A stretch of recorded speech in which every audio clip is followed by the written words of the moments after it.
would like to invite everybody and welcome everybody to this Let's Talk Trade session today.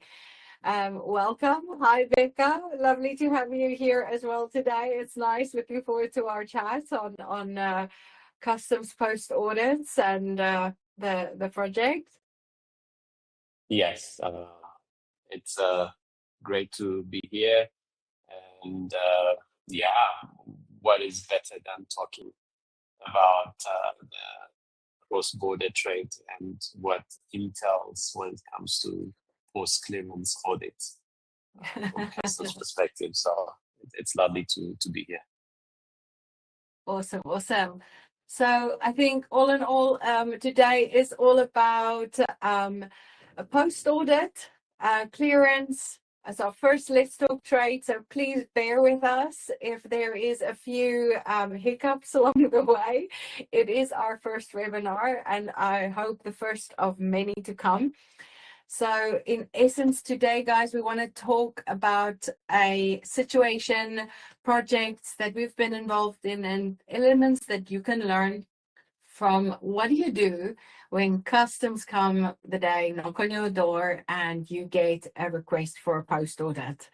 Now, what I would like to say before we start, a little bit of logistics, is feel free. There is a chat function within this webinar. Feel free to chat, ask questions. We will be checking this periodically and making sure we can, answer your questions. So do feel free to comment or chat or add your inputs. A lot of the participants in this have already gone through post audits or have been involved in post audits, so please feel free to share your thoughts. Secondly, this recording will be made available after this event, after edit. It will be in the system in the recap section, so you will be able to see it over there. So yes, let's get cracking. Welcome for all participants in this meeting, and those that will see it, the recap, feel free to comment as well after in the recap section below if you have anything further to add. Great stuff. So Beka, let's get started. I believe we are referring to a project specifically. We've actually done a number of post-audit projects over the years, and they come in different forms. They come in different approaches. I think the one specifically that we like to refer to is a situation where a customer, after goods were cleared into a country, they got a post audit, and the post audit was for a 5-year spectrum back in history. And when the customer, when customs reached out to this customer specifically, they were very nervous. What's going to happen? There was a number of their customers that was involved in this audit. They were the logistics broker and clearance agent, as well as importer of record in this case. So preparing for a post audit is very important because there's a lot of risks that can go apart from that. So in essence, we'll be discussing today risks and preparation. So maybe Beka, what is those initial risks that you think we should be taking into consideration? When we're looking, why are we so scared of post audit, or why is people scared of a post audit? Yeah, I think it's important maybe to underline or talk before we jump into what we've experienced in that market, that the authorities have legally allowed to conduct this forced clearance audit. And there, of course, even though from one jurisdiction to another jurisdiction, there might be a slight difference in the procedure and how to conduct post-clearance audit in many countries due to the trade facilitation agreement, where it's incorporated in Article 7.5, where it states that, or it encourages countries to adopt post-clearance audit in order to expedite release of goods and to expedite also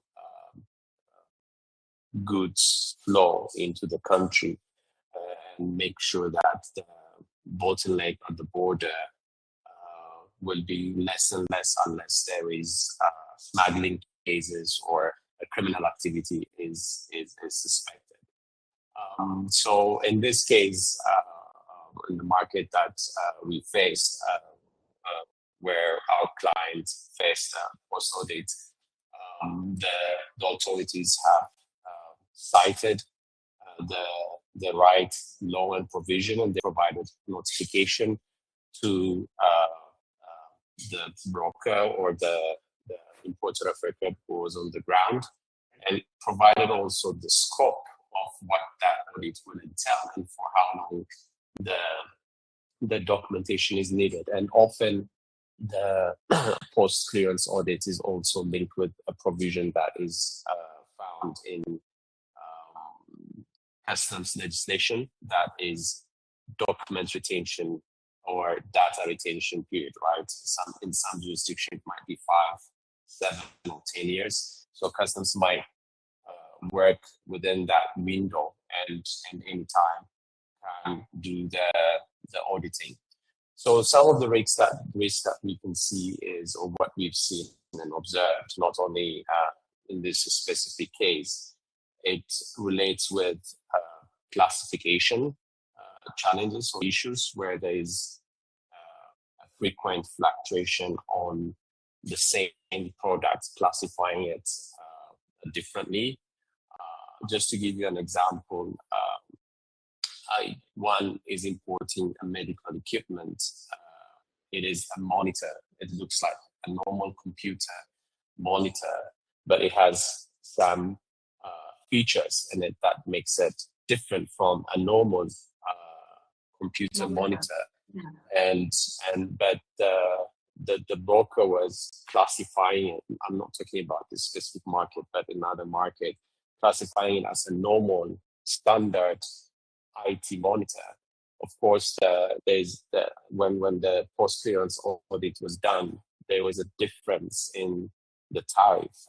There's a 5% difference, and imagine that was done after 3 years. The post-audit, so the client had to pay, the difference in tariff for that 3 years, and avoided, to pay penalties because of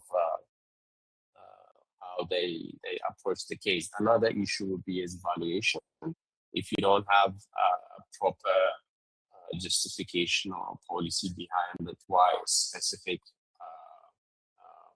value, how you get into a specific value, or how you get into valuing your goods, in case if a customs doubt or that the value is not the right value, then that would be a risk because they see that.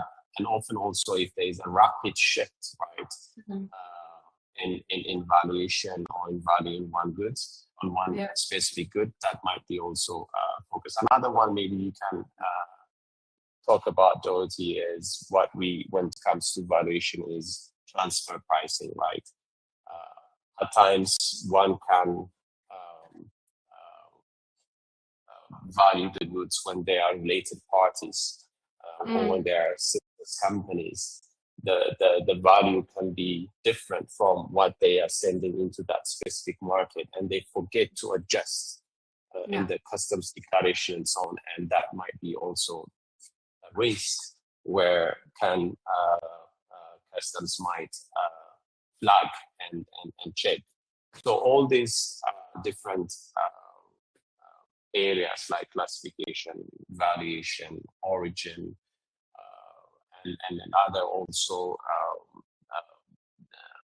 document mismatch, all those things can be a risk when it comes to post-clearance audit. But I just want you to touch base, Dorothy, on business models, right? There are different business models that can also attract risk when it comes to post-clearance audit. Yeah, no, absolutely. I think we can definitely look in that. And I think, but I would like to say, I mean, from my side, maybe as well for everybody in this chat, please do write down below, why do you think people are so nervous when they get a post audit? Please do comment. I mean, I would love to hear your thoughts here. Why do people get nervous? Now, I mean, I can speculate, right? I can speculate. For me, I think people get nervous about a post audit because they are scared they may have done something wrong or they might have missed something. Now, most people I know that is in trade, they're very meticulous. They do things right. They want to do things right. They want to make sure the declarations is right, the payments are right, the duties and taxes is right. And then the thing is, once the order is cleared, it's in the country and you kind of forgot about it. And then 5 years later, you get this notice and you're like, oh my God, did I do it right? It's like, it's this effect of, did I do it right then? And I think that's why people may be a little bit nervous about, is this, yeah, did I do it right?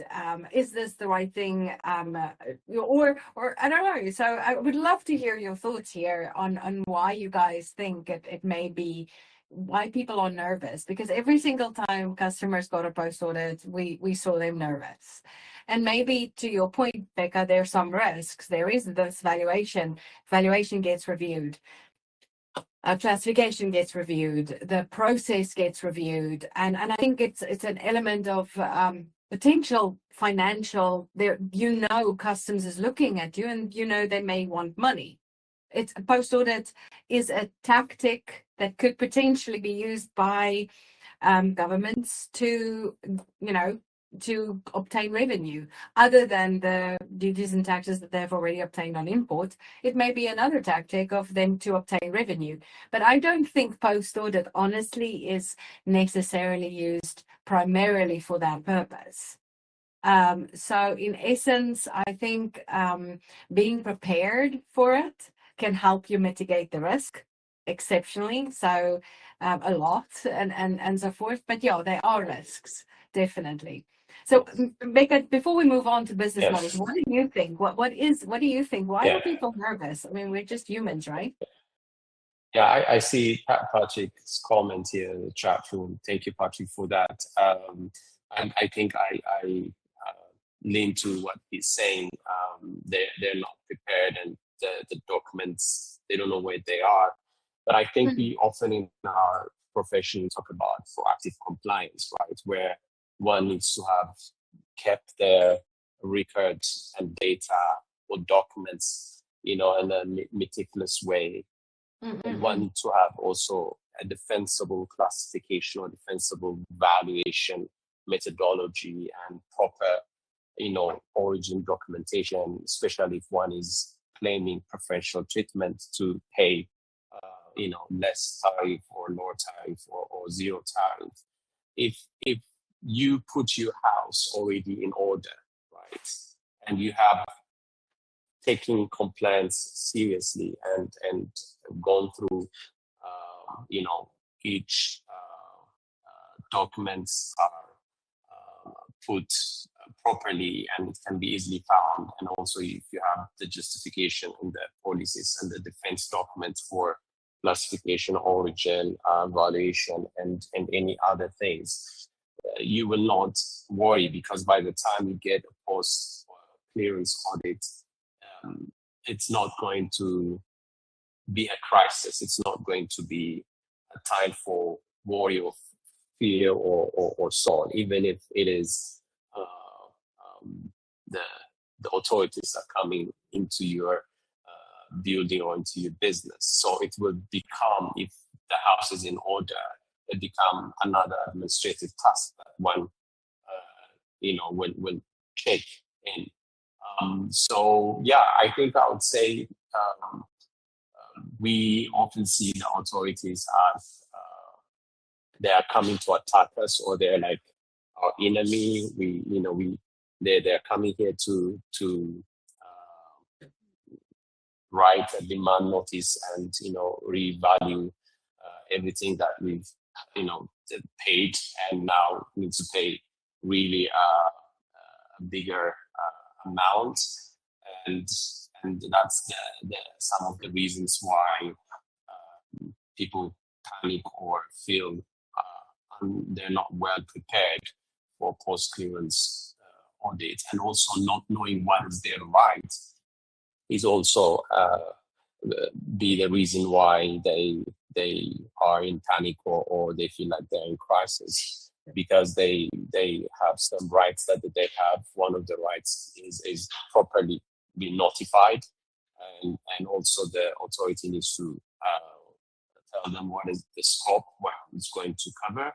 But also they have the right to be the right to counsel, the right to be presented, which means you can bring a trade compliance professional, or you can bring a lawyer, or you can bring a person who's well experienced like Mr. Taju in the house to that's also your right to have someone there, so that you won't feel like you're alone and going to be feeling the pressure alone. So not knowing these rights also can make one person panic. And in case also, if there is after post-audit, if there is a report or a demand notice issued and ask one to pay a certain amount of money, one has also the right to appeal. It doesn't mean that they need automatically to accept that and pay for it. So not knowing what is the right that they have pre-audit or during audit and post-audit, that by itself can cause some worry and some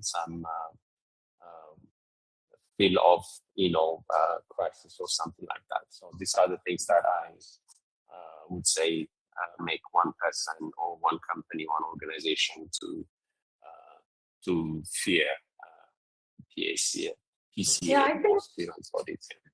Yeah, I think as well, what I've seen is, so guys, what we've seen is a situation where a customer was requested for a post-audit. Now, we only got into the project after the post-audit already occurred, and the customer received a couple, I think it was like a $300,000 US dollar bill. Okay, so that was one situation. So customers thought that they could go through the post audit, no problem, and they failed. And after the post audit, they got a demand notice. And then we've as well seen customers that we were involved in the post audit, and they informed us prior to the post audit. We supported them in the preparation of the post audit. Prepared all the case files, had the meeting with the customs authorities, and every single step of the post audit went perfectly clean, and the customs authority was satisfied with the business model, and afterwards business was conducted and things were substantiated as correct, and therefore things were able to move forward. So I think if we look at both these situations, it's from my side, I think sometimes what happens is one goes into a post audit, and I think the first element from my side that I would recommend is don't assume you know how to do a post audit if you don't know how to do a post audit, because in essence it's really important that you prepare yourself. It's not a thing of winging it. A post-audit, the customs authority is there to ask specific questions, and absolutely, Taju, to your point there, you should ask what is the scope. So make sure you know what the scope is, because there is a scope. They want to check certain things based on their mandate. So make sure you as the importer know, or you as the customs broker as well, know what the scope is, so that you can prepare yourself. And you do have the right to prepare yourself. And as Beka said, you have the right to bring as well other experts into the room. Make sure your documents is squeaky clean. What is important though, from my side, and Beka, to come back to your question about business models, what is important is to review what business model you are preparing for. So in essence, when a post audit is run, customs selects a number of orders that they want to see for a specific period of time. And they want to say, we want to come and check this period of time. Now, depending on your business model, we have seen customers with business models, which is for sales of goods. So basically clear transaction value, moving goods into the market for sales purposes, goods come in and ultimately is being sold. Distributor type of business model. That type of audit is more simple, it's more easier because there's a transaction, it's easier to clarify the party importing the good, paid for the good. So your audit documentation and your case documentation is different from, for example, if it would be a service supply chain or an importer of record business model or something where there was no commercial transaction involved in the supply. Now, in the event that there is an import of record business model, a service supply chain, or no transaction in relation to the supply of the goods, for example, data centers or these type of things, that requires a more detailed preparation of your case because the risk is grave in this instance. The customs authorities are not necessarily always aware and or trained and or prepared to ask the right questions for a non-tradable or non-commercial business model. They are trained for commercial. They know exactly how to handle transaction value. And all the other business models that is non-commercial, like service supply chain, where there is no sales transaction in relation to the supply of the goods. Now, you would need to very much be able to explain your business model in such an audit, because it can become, if you're incapable of explaining that very clearly, that they understand it. I'm not saying explain it that you think you understand it. You need to be able to explain it that they understand it. Otherwise, if they don't understand it, you run the risk that they would think you're doing something wrong or incorrect. And this is where a lot of these cases fall flat because the explanation is not clear in a way that the officers and the executive body actually understands what you're saying. And there I've seen many a times, the demands fall on the floor. For an example, a situation. So in essence, I think business model Beka is absolutely vital in your preparation of your post-audit case. And it's important to note that the importer of record, a service supply chain, a data center, non-commercial needs to be differently prepared from a commercial business model like a normal distributor or sales or buy-sell goods post-audit.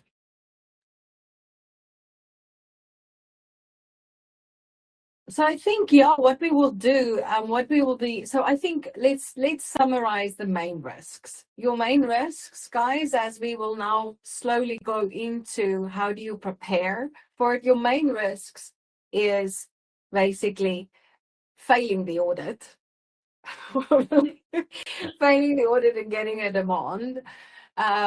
Your risks is looking at your license, getting slammed with penalties, and not only on the penalty, you have risks with customers as well. If a customer, if you made a mistake with regards to the customer's goods, you have risks there on multiple levels, because you have the risk of the value, the duty, the tax, the license, the finance, the process. All of these elements can be audited. So, and that's all those elements that needs to be prepared. So it's not just, they don't just look at the customs declarations, they as well have the right to go into your financials, look at the financials, make sure what you're saying is indeed correct for those transactions. Your process can be audited. Your clearance documents, your licenses can be audited, your procedures, your approvals can be audited. So each one of those elements is possible included in the scope. And that's why, again, I think I fully, thanks Taji for making that statement. It's very important to request the scope of the audit, and during the audit, ask the authorities to stick to the scope. In the event that they're veering away from the scope, bring them back to the scope and indicate, let's stay to the scope. If you would like to include this additional points, please write it down, come back to us in writing, and we can set up another appointment because we didn't prepare those documents that you're now asking for the scope in this audit preparation. Beka, do you would like to add something on that? Or again, participants, if you feel free to comment if you'd like to add or ask a question. Yeah, I think what I would like to maybe add is we've already mentioned it earlier, but you know, transfer pricing. That also another thing that often companies will or corporates often will do the reconciliation at the end of the year, and that what is in their accounting book versus what is in customs system might not match. That's where red flag comes in.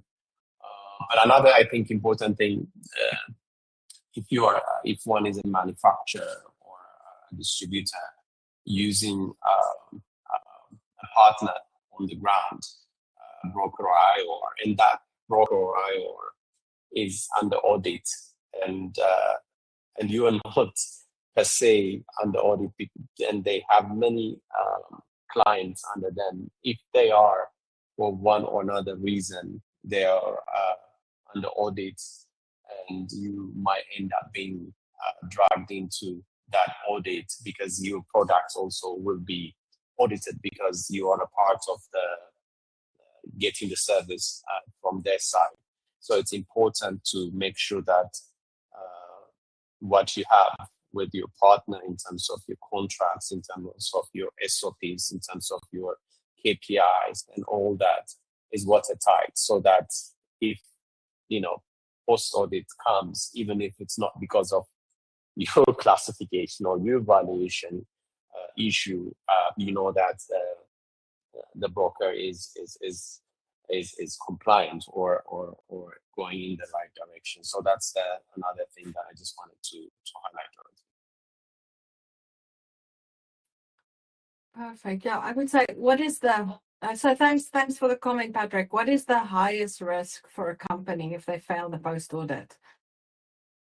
Well, I think it comes in levels, right? It depends on what they're failing. So in essence, if it is a indirect, incorrect valuation or something like that, it would be, it's the value was there, but it was incorrect. It's more of a demand, a financial penalty. But I would say, yeah, highest risk could be that you lose your license. You can even, from post audit, I would say go to jail. It depends on how what you did wrong. So it basically the risk could be grave if you didn't follow procedure. And I think this is why. So my personal opinion is I'm a big fan of post audit. I personally believe post audits could lessen the burden on barriers to trade for countries. I philosophically, I'm a big fan of post audit. I believe they open the option for countries to allow goods to come into the market freely, speedily, smoothly into the country. It gives traders that option to get goods in without having a customs officer check every single thing. It takes the burden off that customs body and allows the goods moving to the market. So it's good for the country and it's good for the business. And then it gives post-audit gives the country the opportunity to audit afterwards a situation. And when you have time to look at something really detailed and clearly and assess, what did happen.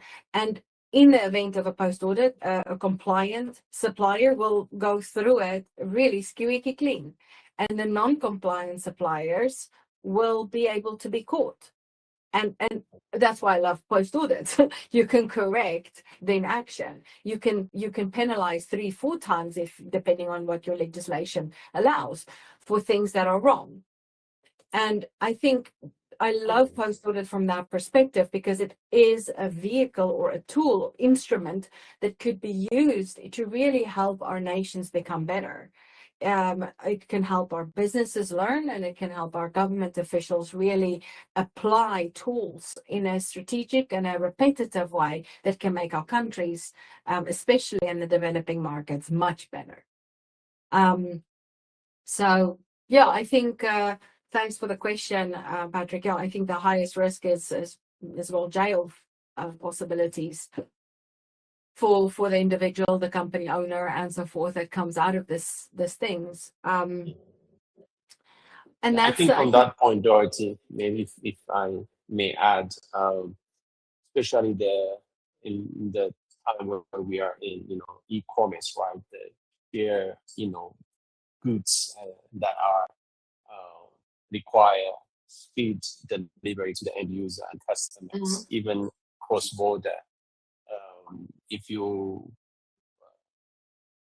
the border check is a bottleneck, then many things can go wrong, especially in supply chain and so on. The goods are needed to produce something else. So I agree with you that post clearance audits will give more time, more preparation, and also they have customs their database, right? They can see,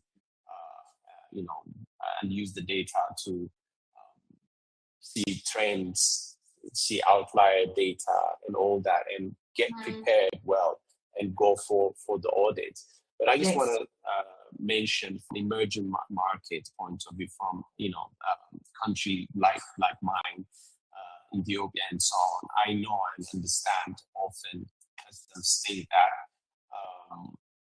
customs duties are considered to be one of the key revenue channels, right, to the market, and letting it go when they're thinking that they can uplift it might be a bit challenging and difficult. But thanks to now the trade facilitation agreement, and then also countries are working towards becoming more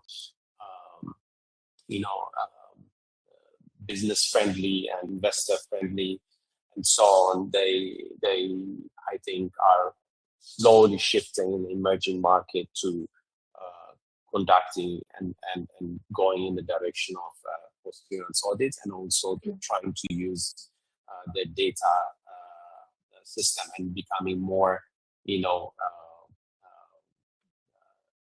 data-driven audits. And another thing also is they are due to single window system and other systems, different government authorities are talking now, sharing data and all that, just to from a revenue authority to customs, they can easily share data and get prepared for audits. Maybe it might be good to hear, Mr. Taju, from your point of view, what you think, post-audit versus, stopping goods on the border and release under protest, and a lot of stuff, can happen and become a bottleneck. I don't know what your take is. It would be good to hear that from you and from other participants also. Yeah, absolutely. I think I like what you're saying, Beka, because for me, in the world of single window that's being implemented, what I've seen is a lot of the developing markets are using,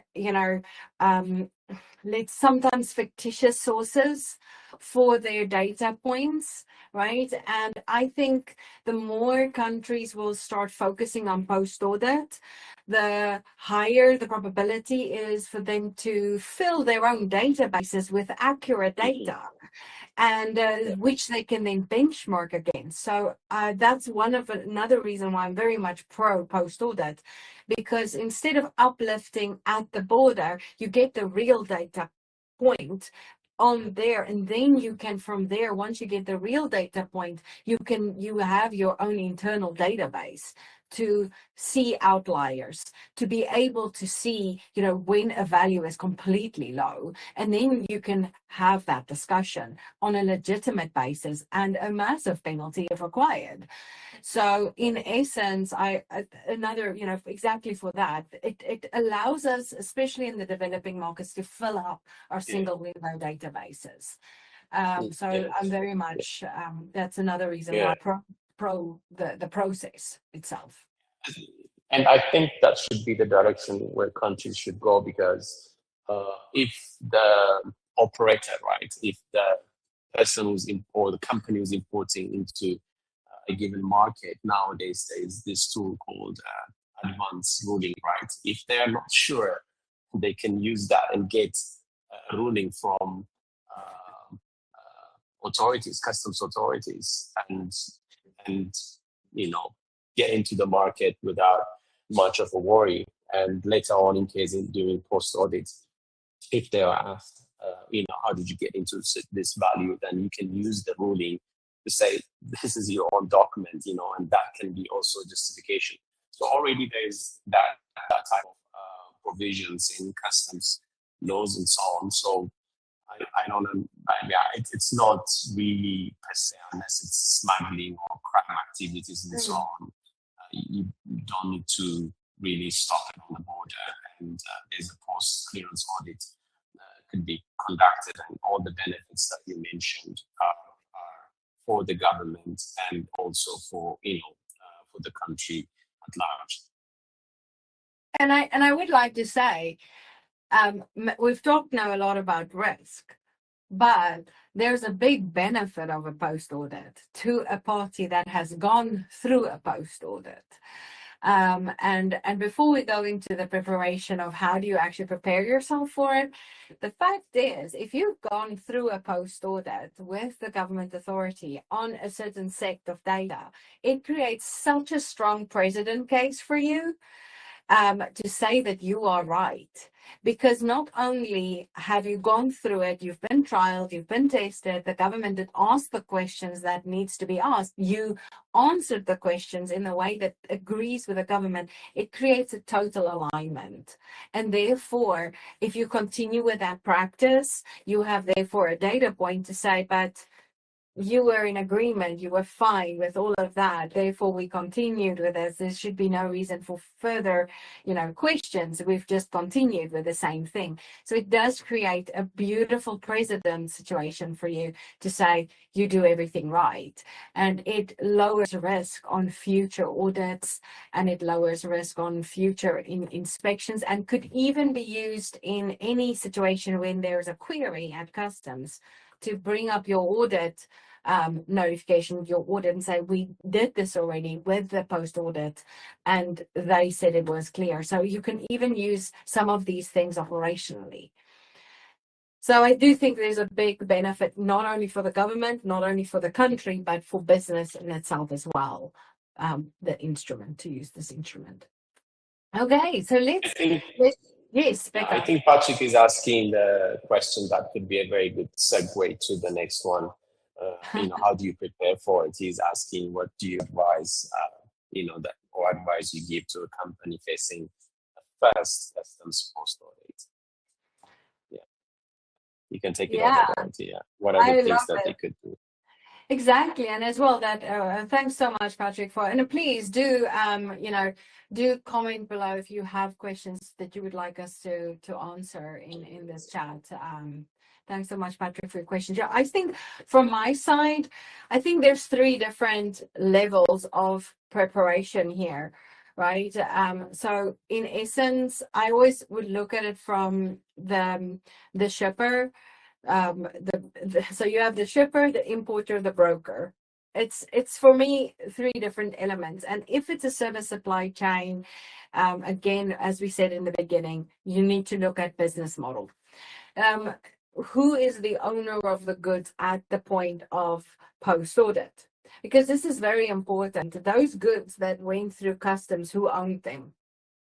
Because that will determine who's involved in this audit. But nonetheless, the manufacturer of the goods need to prepare the logistics company involved needs to prepare for post-audit, and then ultimately the importer, whether that's a distributor or whether that's an importer of record, needs to prepare for the post-audit.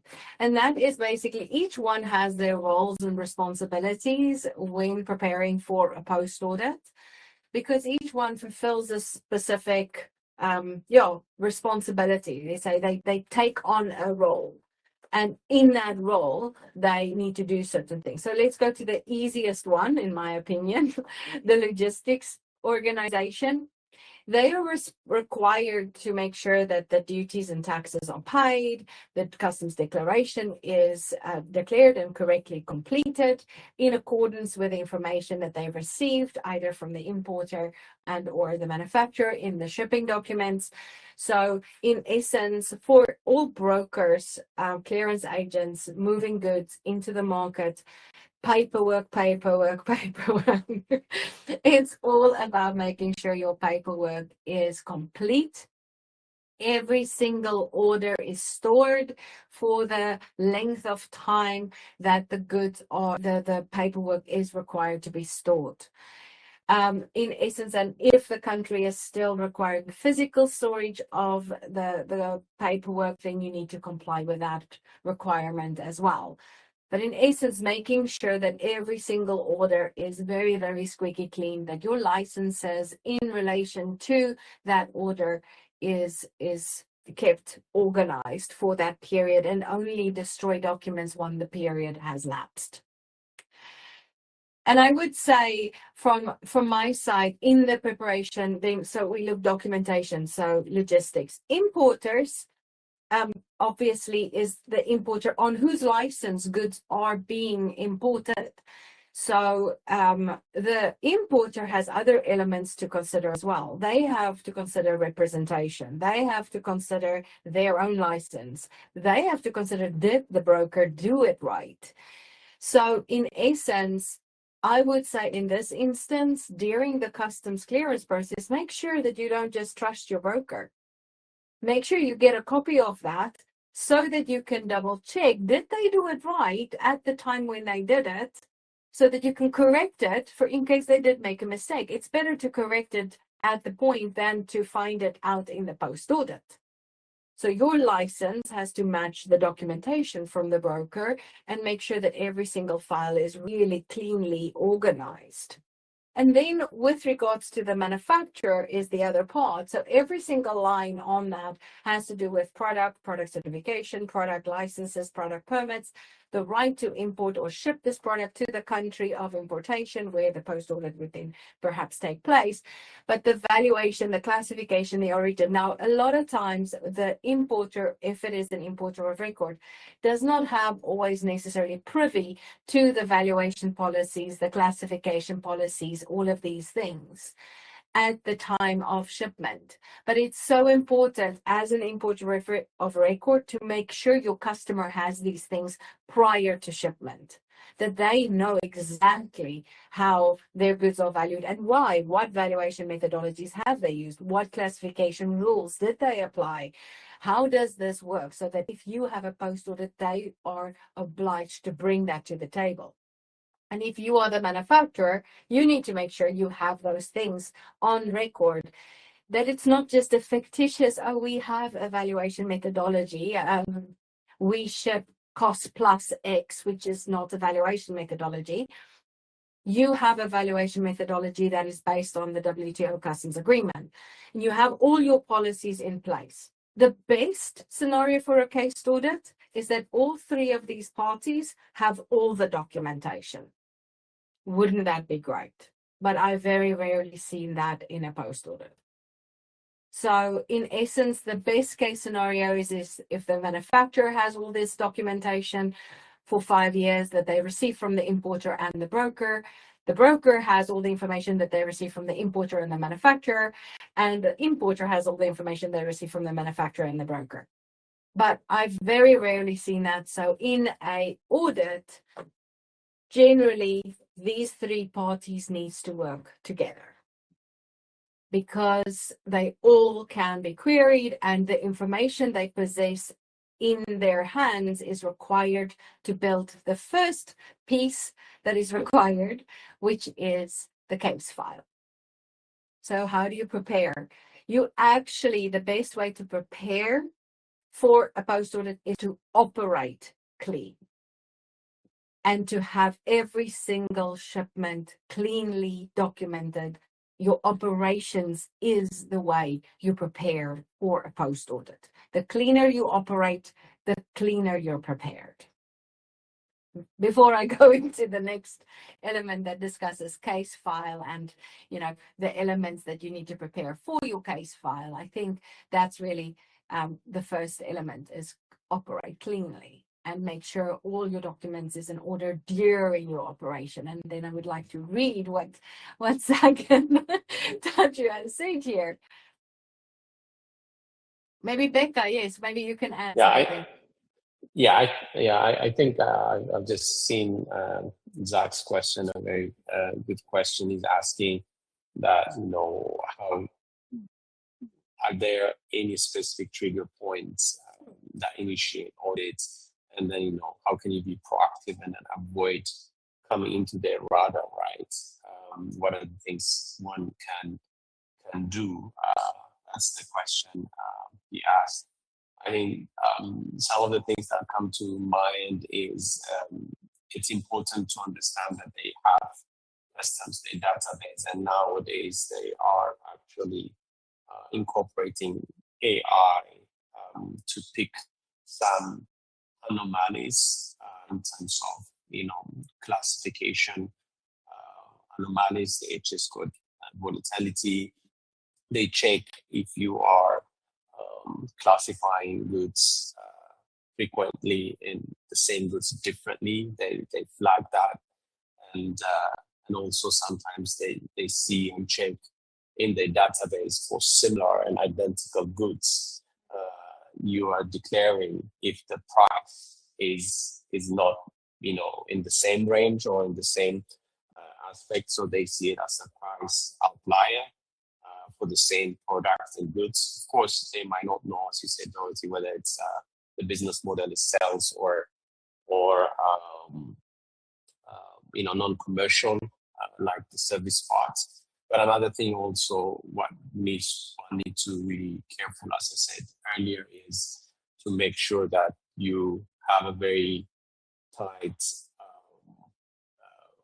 SOPs and KPIs and contractual obligation with your partner on the ground, so that you know that even though as a company or as an organization you're doing everything compliantly, you've given and provided everything that is needed in accordance with the law and with guidelines and regulations and decrees. But if the party that you're using on the ground is not matching that up, even if it's not your issue or problem, you might be flagged. So it's very important to closely work with your partner. So these are some of the specific trigger points that can make a company to be on the radar of customs authority for post-clearance audit.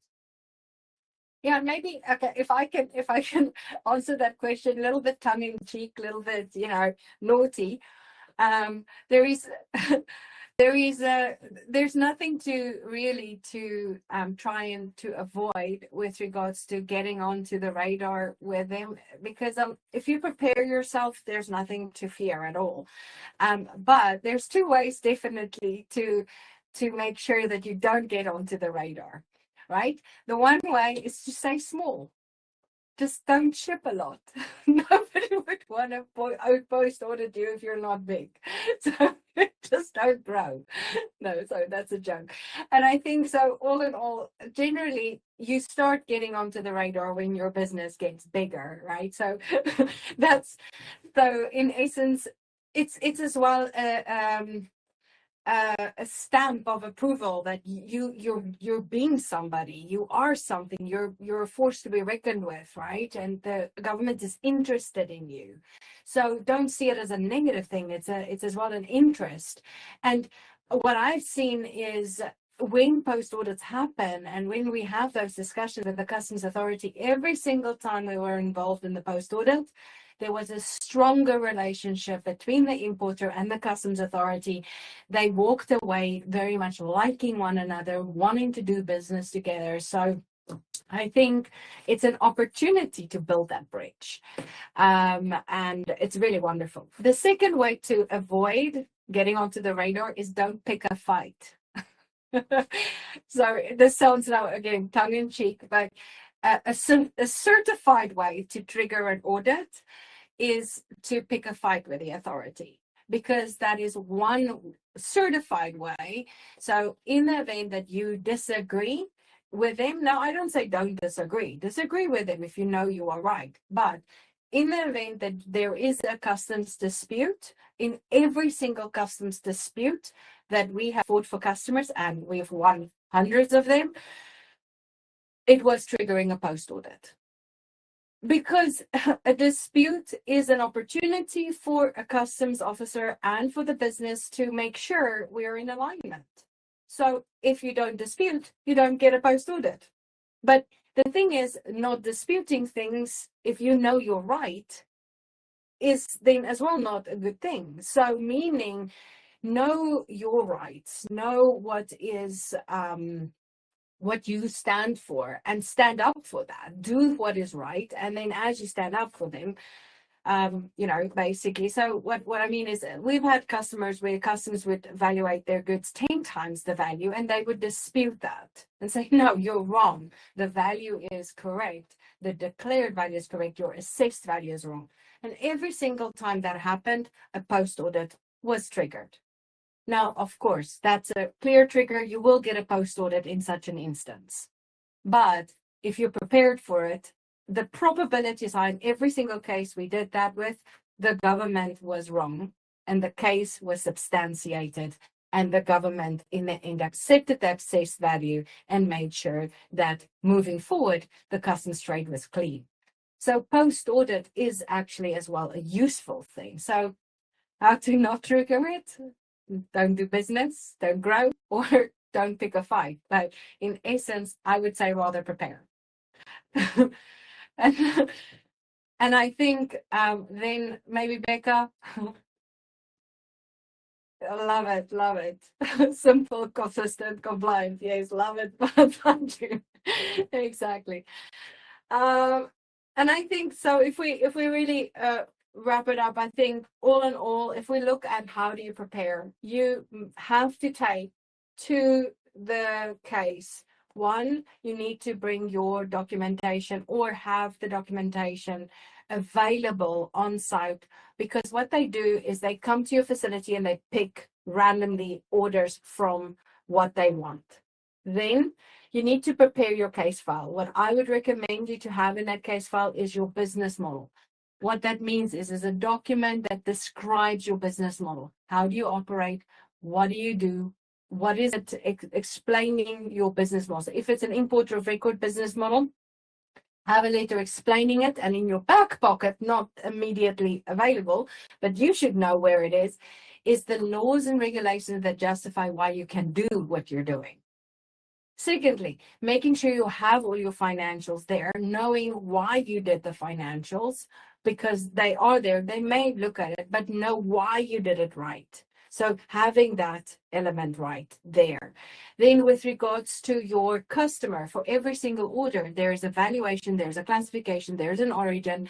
So for the customers that is there, so have your paperwork ready, but for every single customer, have your customer valuation, your customer classification policy, your customer origin policies. How do they work? So that's important, so that if you have that, if the customs asks you, say, well, here it is. Extracts out of contracts, appointment letters, very important. Licenses and permits, very important to have on file. Make sure that they are organized. And then a beautiful thing that I would say to have on file available for you during a post audit is any laws and regulations for the period in question.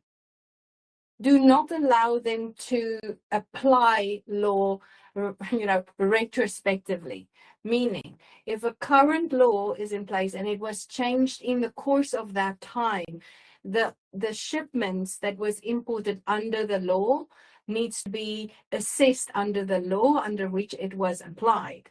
So if the law changed, make sure you have both sets of law available so that if there's a question and they want to apply a different set of law, you can say, no, this law was applied. Because sometimes, remember, customs officers and post-audit officers are just humans. They're not gods or anything. They're humans. They may make a mistake. So it's your responsibility to know which law, which articles were applied at the time. And when the law changed, know from here to here, this article started to become applicable. So if you save that articles for you and have it ready to know this laws is for this articles, these shipments is under these articles, and you have it ready, you're prepared and you know exactly how to answer that question if that arises. Then I think, Beka, final words you would like to add before we close today's the day Yes, coming up, how to handle a post-audit discussion?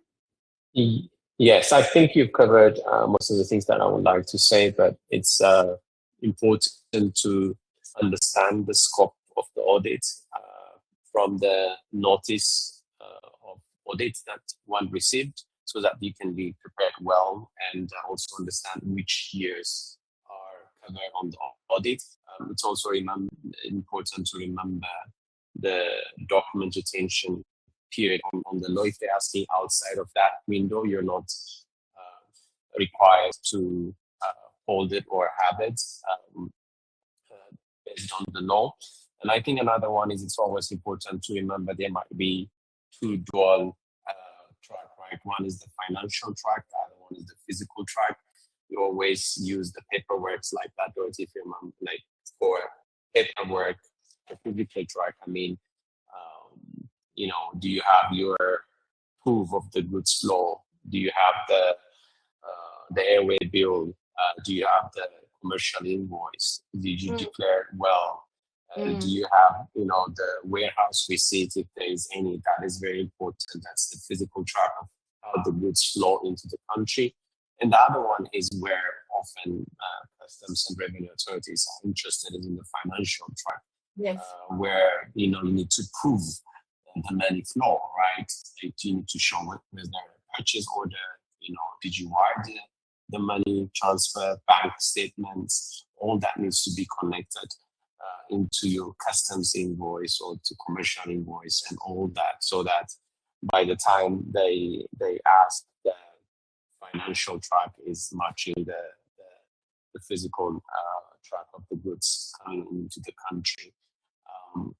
But finally, I would like to say that it is very critical for you to put the house in order, proactive compliance and following the compliant route, always save one from having penalties or from receiving demand notice after the post-audit is conducted. So these are the things, and I would like also to say thank you to all the participants. And Awesome. Yeah, no, actually, in my final words, thank you so much for everybody joining today. I think in the BlueBlox style of our square, we're building blocks. I would say in a post-audit, there's generally 4 elements, 4 corners of the block to make sure that you remain compliant. Those 4 corners or 4 pillars that your block can be built upon is legal, finance, trade compliance, operations. And if you've drawn that block, your BlueBlox is secure and you can frame, and your post-audit will be structured. Awesome. Thanks so much, guys, for joining today. And if you have any further questions how to prepare for post-audits, please feel free to ping us in the network and keep on asking questions. We look forward to see you in the next Let's Talk Trade. Ciao, guys. Bye.